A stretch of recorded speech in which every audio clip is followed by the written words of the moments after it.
அமுதா, நேற்றுக்கு ஒரு கனவு வந்தது. கனவா? என்ன கனவு? அந்த கனவுல பார்த்தீங்கன்னா எனக்கு கல்யாணமே ஆகலை. எங்கேயோ பொண்ணு பார்க்குறாங்க, எதுவுமே செட் ஆகலை. சரி. அப்புறம் என்னாச்சு, லேட் ஆகுதுன்னு சொல்லிட்டு நான் கோயிலுக்கு போய் சாமிகிட்ட வேண்டிக்கிறேன். எனக்கு வந்து சீக்கிரமாக ஒரு அழகான அறிவான பொண்ணாக பார்த்து கல்யாணம் பண்ணி வைக்கிற, அப்படி இல்லைன்னா சாமி நம்பிக்கையே எனக்கு போயிடும், நான் கோயில் பக்கமே வரமாட்டேன்னு சொல்லி திட்டிட்டு வந்துடுறேன். அதுக்கப்புறம் பார்த்தா ஒரே மாதத்தில் கல்யாணம் ஆயிடுச்சு. யாரோட? பொண்ணு வேற யார், நீ தான்.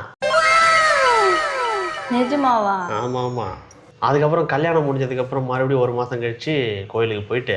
எதுக்கு இவ்வளோ அறிவா இவ்வளோ அழகாக ஒரு பொண்டாட்டி கொடுத்து தேங்க்ஸ் சொல்லவா? இல்லை இல்லை, நான் என்ன கேட்டேன், நீ என்ன கொடுத்துருக்க அப்படின்னு சொல்லி திட்ட போனேன். அதுக்கு நீ உண்டியலில் போட்ட 10 ரூபாய்க்கு அதான் கிடைக்கும் அப்படின்ட்டாரு.